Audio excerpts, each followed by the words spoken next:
Airlines के प्रायोजक है अभिलाषी यूनिवर्सिटी, जो संवारे आपके बच्चों का भविष्य। Himachal dental college and hospital Sundarnagar, first dental college in Himachal Pradesh since 1993, providing best dental education and dental treatment. और ड्रीम्स ग्रुप ऑफ इंस्टीट्यूशन, जो कर दे आपके सपनों को साकार।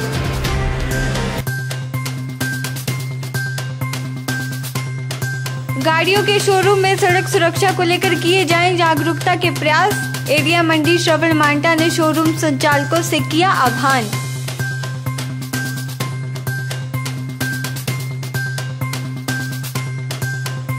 एकल विद्यालय में सैनिक सम्मान समारोह का किया गया आयोजन, पूर्व सैनिकों को किया गया सम्मानित।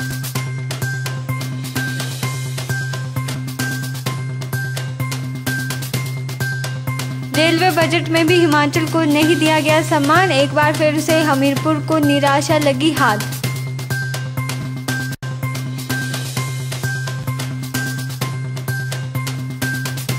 और कंडाघाट में आज से घर द्वार पर होगी गैस की डिलीवरी, बोले मनीष सूद।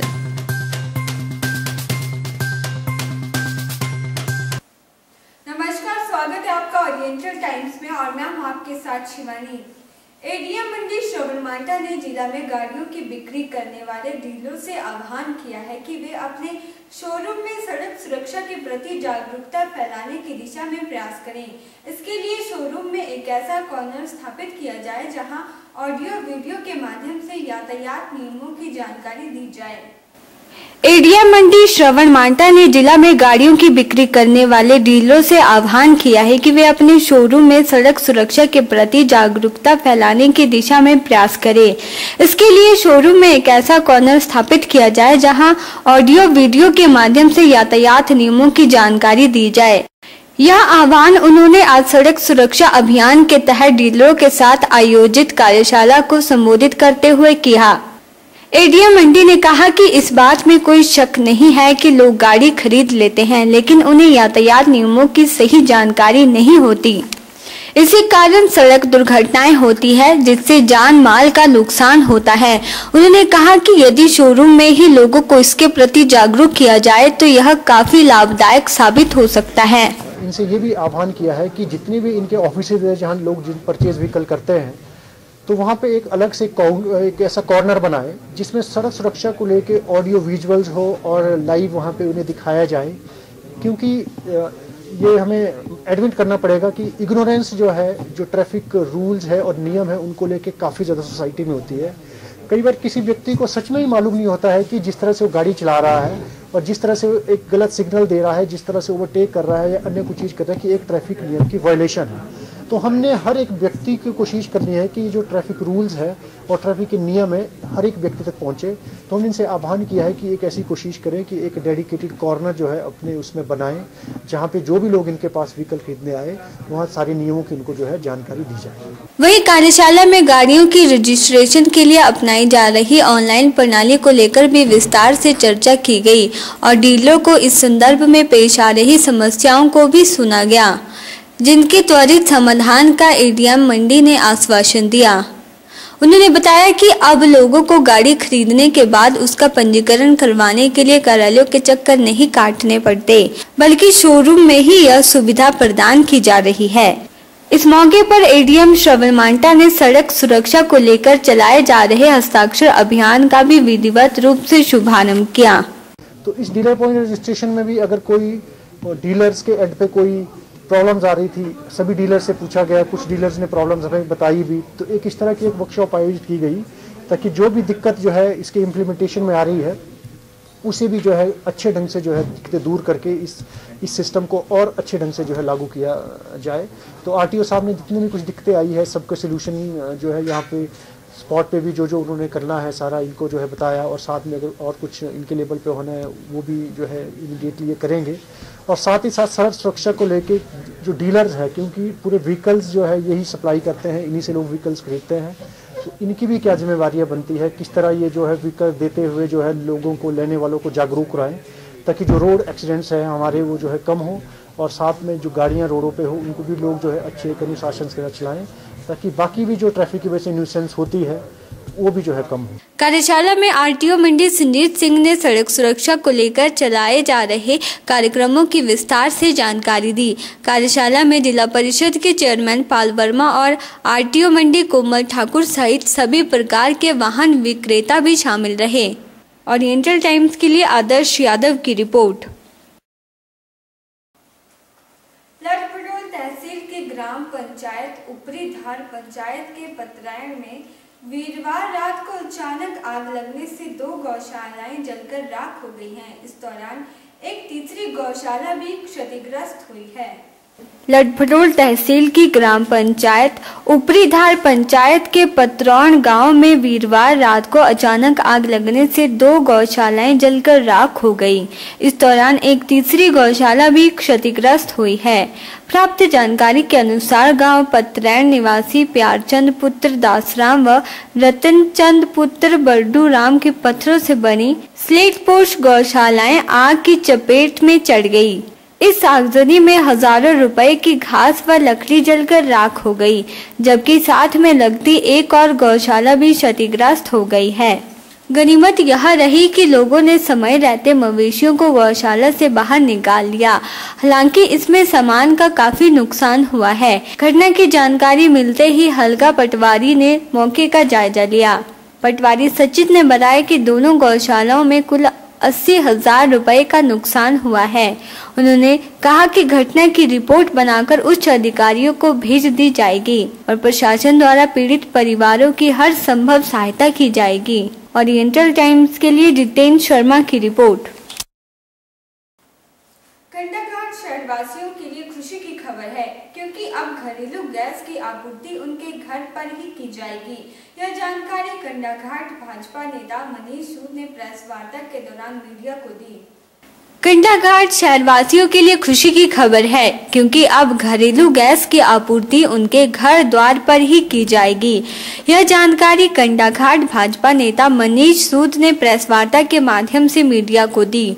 उन्होंने बताया कि पहले यह सुविधा कंडाघाट वासियों को नहीं मिलती थी और उन्हें गैस के लिए बहुत परेशानी उठानी पड़ती थी, जहां एक और उन्हें गैस सिलेंडर घर ले जाने के लिए भारी मेहनताना मजदूरों को देना पड़ता था। वहीं समय की बर्बादी अलग से होती थी। कंडाघाट वासियों की काफी समय से मांग थी कि गैस एजेंसी संचालक गैस सिलेंडरों को उनके घरों तक छोड़ें, ताकि उन्हें गैस के लिए कोई असुविधा न उठानी पड़े। उपायुक्त 16 ने इस बारे में गैस एजेंसी को आदेश जारी किए हैं और वह सिलेंडरों की डिलीवरी उपभोक्ताओं के घर द्वार तक देगी। प्रदेश सरकार द्वारा और खाद्य आपूर्ति विभाग हिमाचल प्रदेश द्वारा नगर पंचायत कंडाघाट के निवासियों को एक बहुत बड़ी सुविधा से जोड़ा गया है, जिसका की मांग इस इलाके की जनता की बहुत लंबे समय से एक मांग थी कि नगर पंचायत कंडाघाट के एरिया को गैस की होम डिलीवरी, एलपीजी गैस, घरेलू गैस जो है उसकी होम डिलीवरी से इस क्षेत्र को जोड़ा जाए। पिछले कुछ वर्षों से इस क्षेत्र में भारी जनसंख्या जो बढ़ी, उस वजह से जो है होम जो ये घरेलू गैस है उसकी आपूर्ति में कुछ खामियां काफ़ी समय से आ रही थी, जिस वजह से लोगों को घंटों लाइन में लगकर सिलेंडर लेना पड़ता था। कई दिन, कई क्षेत्र तो ऐसे थे जहां 1-1, 2-2 दिन के लिए लोगों को गैस एजेंसी में फ़ोन करना पड़ता था। हालांकि विभाग जो है पूरी तरह से काम कर रहा था अपना, परंतु बढ़ती जनसंख्या की वजह से ये जो है सुविधा लोगों को नहीं मिल पा रही थी। गत 26 जनवरी को हमारे माननीय मंत्री श्री राजेंद्र गर्ग जी, जो खाद्य आपूर्ति मंत्री हैं प्रदेश सरकार में, उनका सोलन दौरा था, जिस दौरान हम उनसे मिले थे और उनसे आग्रह किया था। उनसे पहले भी इस विषय में हमने बात की थी और उन्होंने निर्देश दिए थे विभाग को अपने। तो 26 जनवरी को हम दोबारा जब उनसे मिले तो उन्होंने तुरंत निर्देश दिए कि इसे जो है 10 से 15 दिन के भीतर इस सुविधा को यहाँ नगर पंचायत कंडाघाट की क्षेत्र से जोड़ा जाए। आज हम उनका आभार प्रकट करते हैं। आज ये नोटिफिकेशन सरकार द्वारा जारी कर दी गई है। माननीय जिलाधीश महोदय सोलन के द्वारा गैस के मूल्य निर्धारित किए हैं 7 वार्डों के नगर पंचायत कंडाघाट के, और अब ये जो सुविधा है ये हमारे सभी 7 वार्डों में उपलब्ध होगी। मेरा सभी क्षेत्र के निवासियों से ये अनुरोध है कि वह इस सुविधा का लाभ उठाएं और अपना पंजीकृत जो नंबर है वो गैस एजेंसी के पास जाकर रजिस्टर करवाएं कंडाघाट की। उसके उपरांत जो है केवल उन्हें एक फ़ोन कॉल करने पर ही जो है ये सिलेंडर की सुविधा जो है घर पर मिलेगी। उन्हें कहीं भी लंबी लाइन में लगने की ज़रूरत नहीं है और इसके लिए कोई भी अतिरिक्त चार्ज किसी को भी देना नहीं होगा गैस डिलीवरी का। ओरिएंटल टाइम्स के लिए सोलन से ब्यूरो रिपोर्ट। वक्त हो चला एक ब्रेक का, बने रहिए हमारे साथ।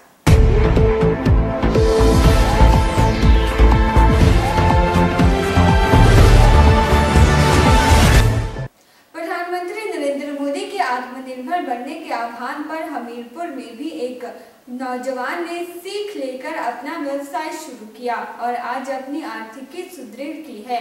हमीरपुर के प्रविंदर सिंह पिछले 2 सालों से फूलों के अलावा औषधीय पौधों की नर्सरी तैयार करके अपनी आजीविका कमा रहे हैं।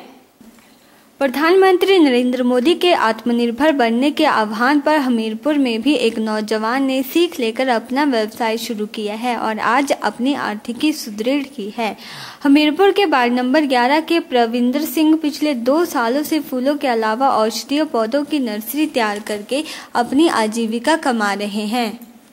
नर्सरी के काम में जुटे हुए प्रविंदर सिंह महीने में 10 से 15 हजार रुपए की आमदनी कमा रहे हैं, तो बेरोजगार युवाओं को भी स्वरोजगार अपनाकर रोजगार कमाने के लिए प्रोत्साहित कर रहे हैं।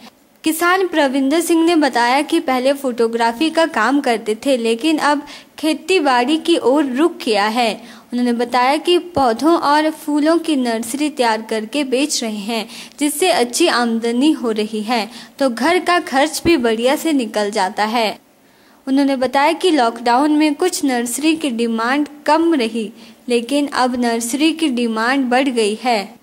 किसान प्रविंदर सिंह का कहना है कि पीएम मोदी की नीतियों से बहुत प्रभावित हूं और मोदी जी के आत्मनिर्भर बनने की प्रेरणा से ही आज नर्सरी के व्यवसाय में अच्छी आमदनी कमा रहा हूं। उन्होंने युवाओं से भी आह्वान किया कि वे स्वरोजगार अपनाकर रोजगार कमाएं और मेहनत करने से सफलता जरूर मिलती है।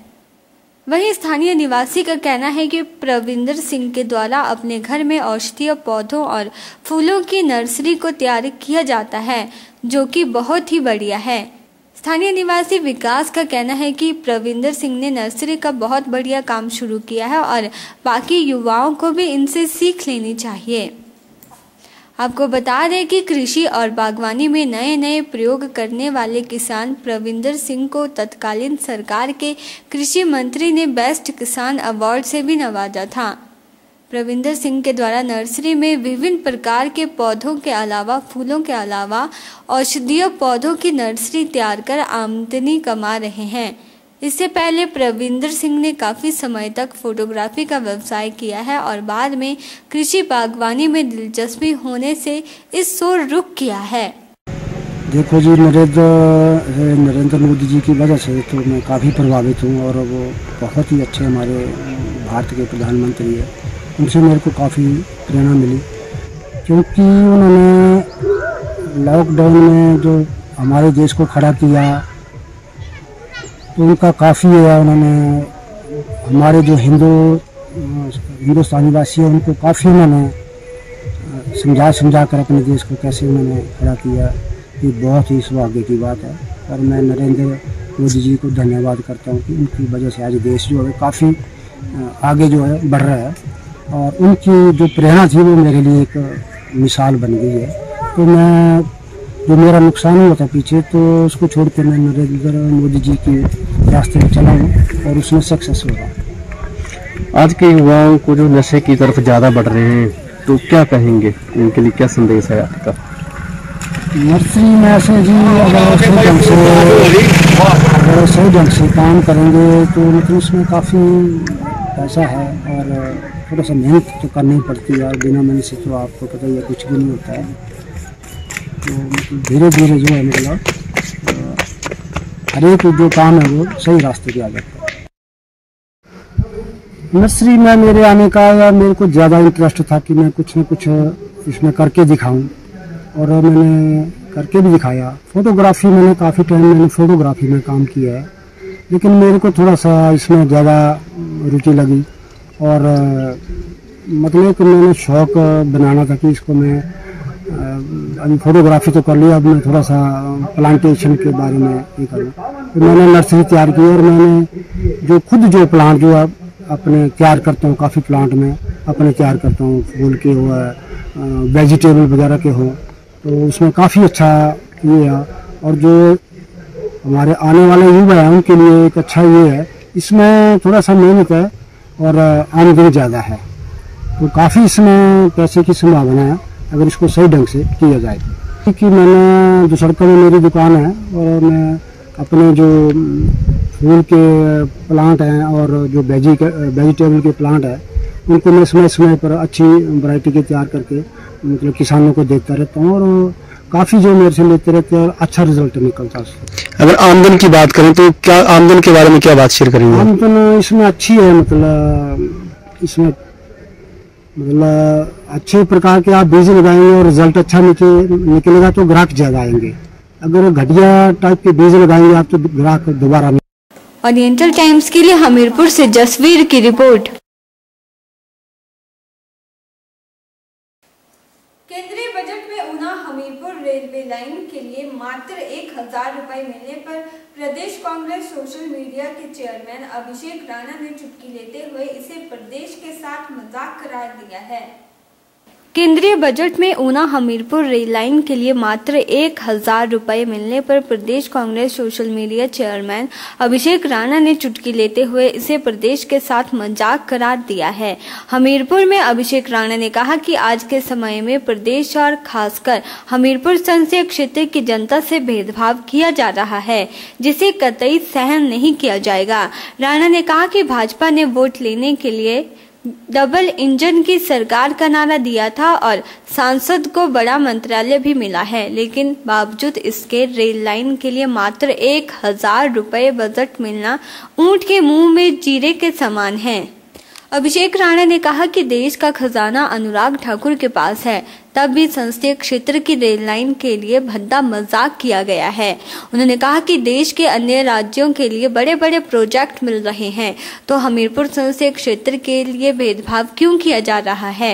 उन्होंने कहा कि भाषणों में बड़ी बड़ी बातें की जा रही हैं, लेकिन उत्तरी रेलवे की ऑफिशियल वेबसाइट में सारी पोल खुल रही है। देखिए, बहुत दुख की बात है, भारतीय जनता पार्टी ने शुरुआत में नारा दिया था कि आप हमें वोट दीजिए और डबल इंजन की सरकार बनाइए, डबल रफ्तार से काम होंगे।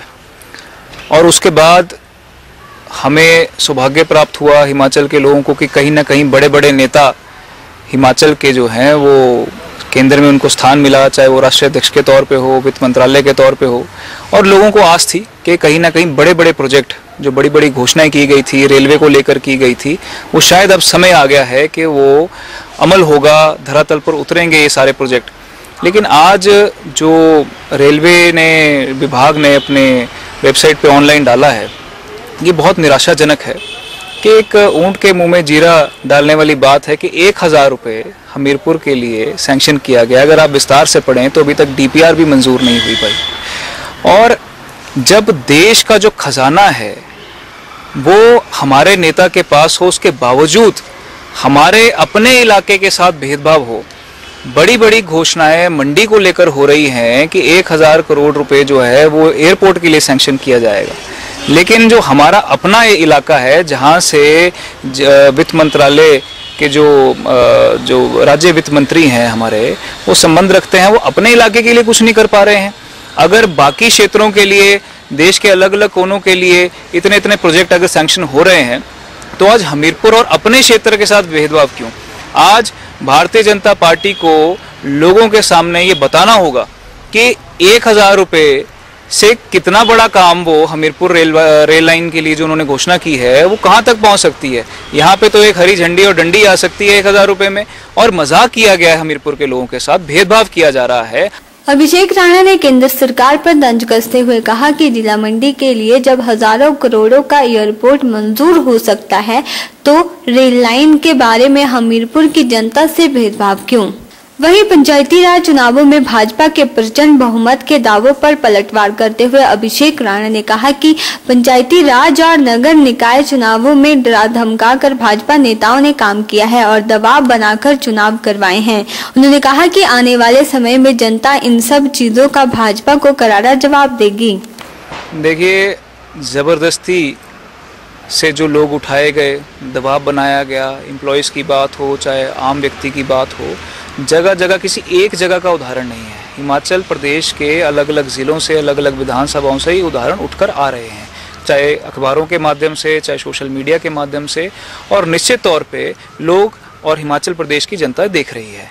ये ज़बरदस्ती का जो स्वभाव और दो नियम जो हिमाचल प्रदेश के अंदर इस समय चल रहे हैं इस सरकार के माध्यम से, आने वाले समय में हिमाचल की जनता, हिमाचल का मतदाता विधानसभा चुनाव में अच्छे तरीके से जो है सरकार को मुंह तोड़ जवाब देगा।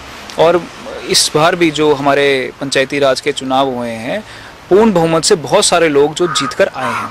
अगर आप बारीकी से जाएंगे, चाहे बीडीसी के चुनाव हो, जिला परिषद के हो, नगर परिषद से हो, 1-2 वोटों की जो हार हुई है तो उसमें भी क्रॉस वोटिंग और जो लोगों को उठाने का काम, दबाव बनाने का काम, उस वजह से ये चीज़ें रही हैं। लेकिन अगर पूरे तरीके से मैप देखा जाए, आंकड़ा देखा जाए, तो कांग्रेस के ज़्यादातर लोग जो हैं प्रदेश में जीत कर आए हैं। ओरिएंटल टाइम्स के लिए हमीरपुर से जसवीर की रिपोर्ट।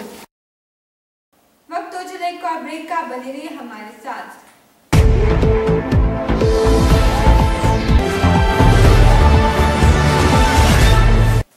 पंडोह में एकल विद्यालय द्वारा सैनिक समारोह का आयोजन किया गया, जिसमें पूर्व सैनिकों को सम्मान में टोपी, मेडल और हार पहनाकर और उन्हें स्मृति चिन्ह देकर सम्मानित किया गया। यह बात संगठन के अध्यक्ष इंद्रजीत सिंह ने मीडिया को दी। पंडोह में एकल विद्यालय द्वारा सैनिक सम्मान समारोह का आयोजन किया गया, जिसमें पूर्व सैनिकों को सम्मान में टोपी, मेडल और हार पहनाकर और उन्हें स्मृति चिन्ह देकर सम्मानित किया गया। यह बात संगठन के अध्यक्ष इंद्रजीत शर्मा ने कही। उन्होंने कहा कि एकल विद्यालय पूरे प्रदेश में सैनिकों के सम्मान के लिए यह आयोजन किया जा रहा है, जो आज पंडोह में भी किया गया। इस मौके पर आए हुए सभी सैनिकों और शहीद इंद्र सिंह के परिवार को भी सम्मानित किया गया। उन्होंने आए हुए सभी सैनिक भाइयों का धन्यवाद किया। इस मौके पर उपस्थित सभी सैनिक भाइयों ने भी अपने अपने विचार और अनुभव साझा किए। इस मौके पर पंचायत प्रधान गीता देवी, उप प्रधान पवन ठाकुर और कई गणमान्य व्यक्ति मौजूद रहे। विद्यालय पंडोह की ओर से पूर्व सैनिकों का सम्मान किया गया, जिसमें हमारे जो पंडोह के निवासी थे पूर्व सैनिक, उनको सम्मानित किया गया। सभी एकल विद्यालय के जो प्रभारी थे, समिति के प्रभारी थे, उन्होंने बढ़ चढ़ कर हिस्सा लिया और मैं उन सभी सैनिकों का धन्यवाद करते हैं जो उन्होंने बहुमूल्य समय निकाल के हमारे बीच में पधारे, और उनका बहुत दिल से धन्यवाद करता हूँ। ओरिएंटल टाइम्स के लिए पंडोह से देशराज ठाकुर की रिपोर्ट। फिलहाल आज के अंक में इतना ही। शिवानी को दीजिए इजाजत। नमस्कार।